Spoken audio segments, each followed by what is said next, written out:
দেখেছেন এখন অভিব্রত কি পরিমাণে দুষ্ট হয়ে গেছে। ওর সঙ্গে লড়াই করতে গেলে রীতিমতো স্ট্রেন দরকার, এক্সট্রা স্ট্রেন, যেটা আমি আর পাচ্ছি না, ক্লান্ত হয়ে গেছি।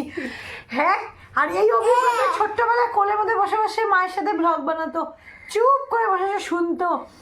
হ্যাঁ, বিশ্বাস হচ্ছে না?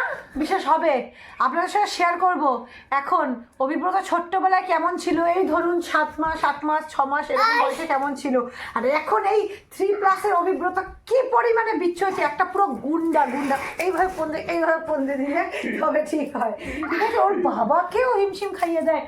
এই হলো অভিব্রতের অবস্থা।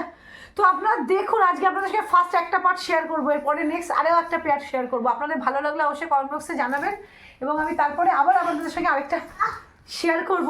আর ততক্ষণ আমি দুষ্টটাকে সামলাই, আর আপনারা ছোট্ট শান্ত অভিব্রতকে দেখুন, তারপরে এই অভিব্রতকে বুঝবেন কেমন। অভিব্রত স্নান হয়ে গেছে, এখন স্নান করে আজকে প্রচণ্ড কাজ ছিল, প্রচণ্ড ঘুম পেয়ে গেছে। আসলে নর্মালে ও 10:30 এরকম ওঠে ঘুম থেকে, 11:15, যখন যেমন ঘুমটা থাকে। আজকে পিসি 10টার সময় এসে ডেকে আদর করে উঠিয়ে দিয়েছে। তখনই চোখ ডলছিল যে মাকে আসতে হবে, মাকে নিতে হবে, ঘুম পাড়াতে হবে।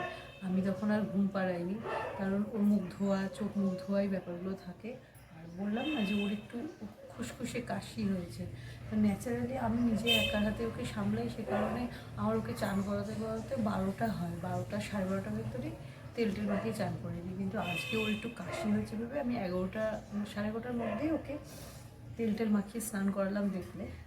তো স্নান করে আজকে এত ঘুম পেয়ে গেছে, মাথায় জলটা পড়েছে, তো যে এত কাজ যে ভিটামিন খায়, আয়রন ওষুধ খায়, ওষুধও খেলো না, আর ন্যান যে দুধটা খাওয়ায় সে দুধটাও খেলো না।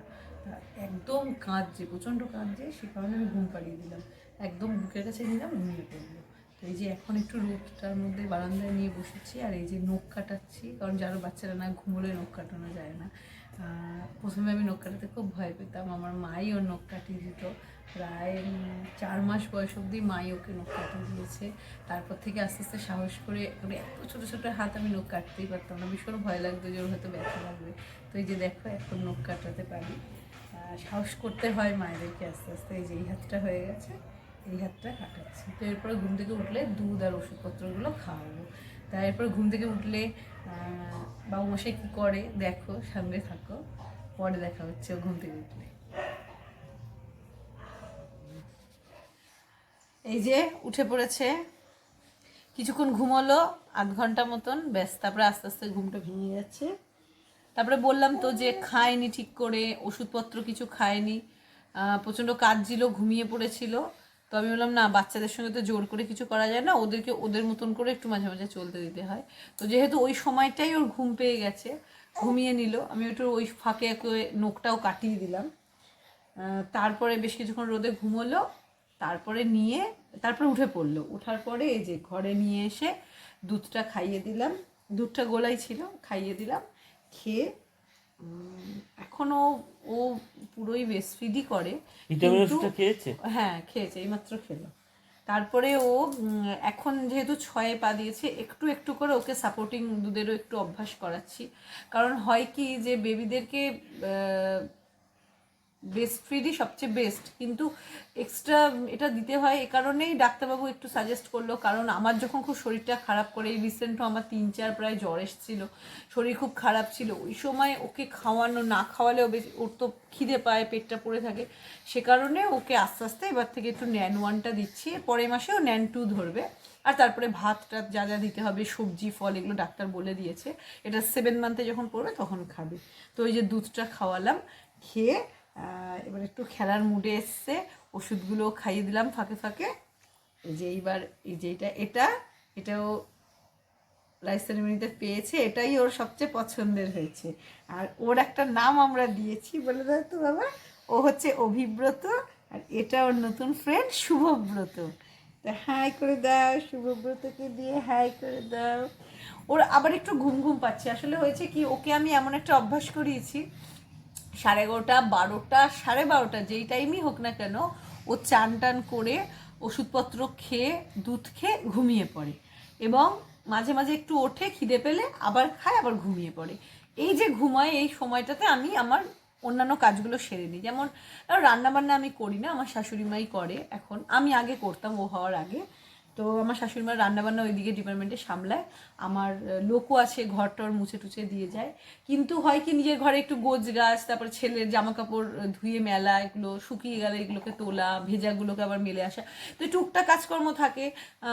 তারপরে নিজের স্নান টান, আর একটু পুজো, আমার গপু আছে, আমার গপুর সঙ্গে তোমাদের ড্রেস করাবো, আমার বড় ছেলে আর এটা আমার ছোট ছেলে। তো ওর পুজো থাকে, ওকে আগে সকালবেলা একটু তুলে জল তুলসী দিয়ে দিই, তারপরে ও যখন ঘুমায় আমি স্নান টান করে ওকে পুজোটা দিই। আর বেশিরভাগ দিনই ও পুজোর সময়টা যদি বুঝতে পারি একটু উঠে পড়ে, তখনই মাঝে মাঝে কোলে নিয়েও পুজো দিই, এরকমও হয়। তো যাই হোক, এই জন্য এই সময়টা ওকে ঘুম পাড়ানো আমি অভ্যাসটা করেছি। ও ঘুমোয়, আমি ফাঁকে ফাঁকে কাজটা সারি, আর খিদে পেলে এসে খাইয়ে দিয়ে যাই। আর ওর বাবা নিজের কাজে বেরিয়ে যায় যেদিন যেদিন। ওর বাবা, যেমন আজকে ওর বাবা একটু আছে, আমাকে হেল্প করছে, ওর বাবা থাকলেই হেল্প করে।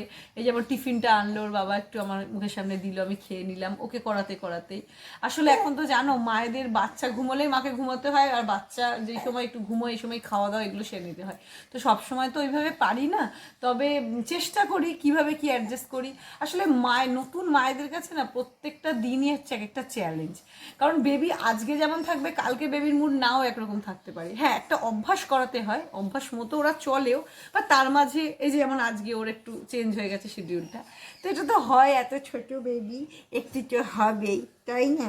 বয়ে যাইছো বাবা।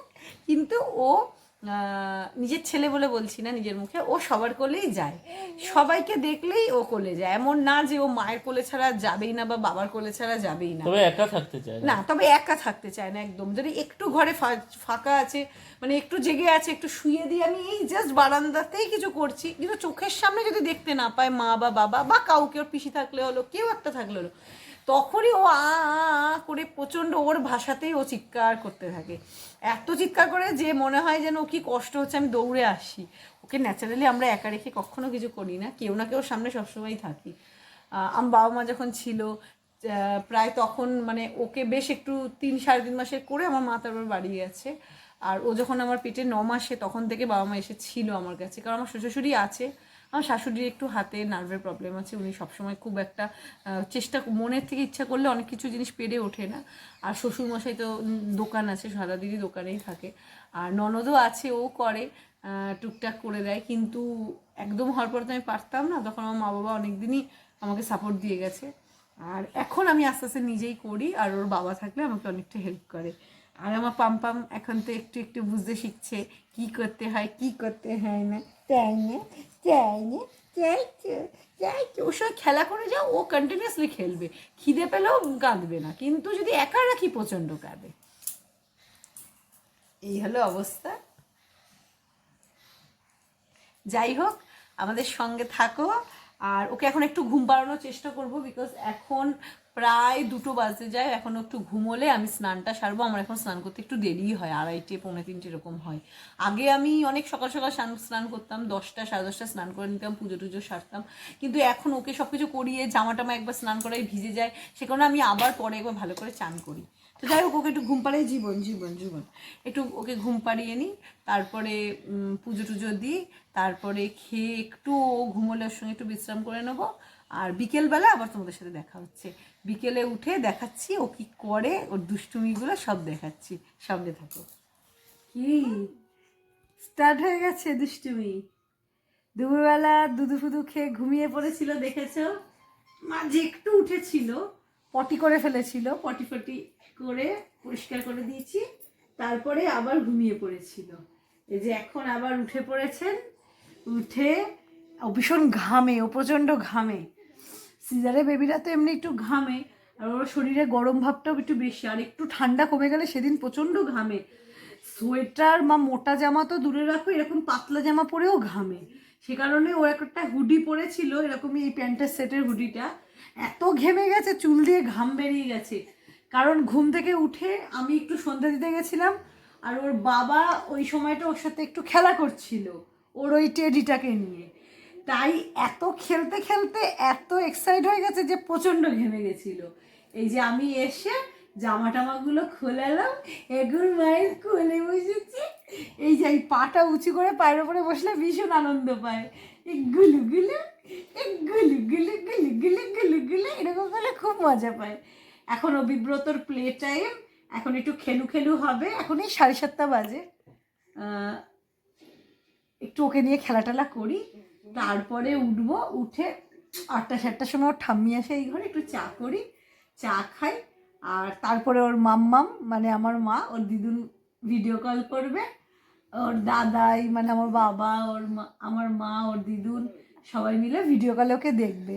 আর ওর বম্মাও আছে এখন আমাদের বাড়িতে, মানে আমার দিদা, সবাই মিলে ওকে ভিডিও কল করবে। তো ওইটা একবার হবে। সব কিছু হয়ে গেলে তারপরে খেয়ে দে মহারাজ ঘুম দেবেন, ততক্ষণ দুষ্টু হবে, কেন গেলু হবে। বন্ধুদেরকে বলো আমি অভিব্রত, তোমাদের অভিব্রত। হে ফ্রেন্ডস, তোমরা কে কে খেলতে চাও চলে আসো, চলে আসো, গলু গলু। তো আজকে এইভাবেই দিনটা কাটলো। কালকে আবার নতুন দিন তোমাদের সাথে শুরু হবে। অভিব্রতকে নিয়ে তোমাদের সঙ্গে দেখাবো আর কি কি করে অভিব্রত। ততক্ষণের জন্য টাটা। গলু গলু গলু গলু গলু গলু গলু। এই গলু, কিরে তুই জামা টামা পরবি না? কানটা তো পুরো খোলা।